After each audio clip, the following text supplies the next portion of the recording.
Hello there and welcome to another one of these Lexical Lab 1 minute English videos.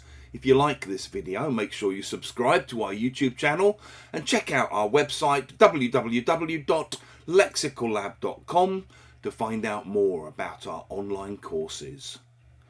Usually, me and my wife like to cook from scratch for our kids every day. And I'll be honest and admit it's not always easy.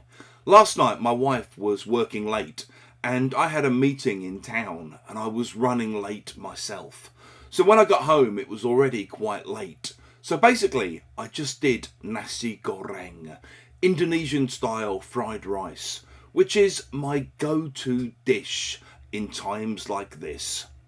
If you describe something as your go-to, you basically mean it's something that you use a lot, it can be relied on, and it's the best thing for a particular purpose or a particular situation.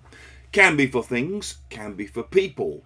So maybe you've got a friend, like my friend Martin, who's my go-to guy whenever I have any computer problems. You might sometimes hear in the news about places like, for example, Lanzarote being a go-to destination for those seeking a bit of winter sunshine when the temperature dips at home. Maybe there are certain websites you use a lot, like TripAdvisor or something like that, which are perhaps your go-to sources for online reviews.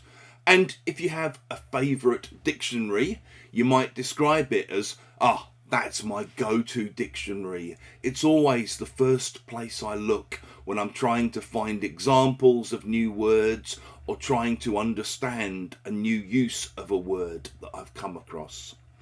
If you've enjoyed this video, please do click the like button. Please share it on social media with your friends, your students, your colleagues. And in the examples below, we'd love to see how you might use go-to.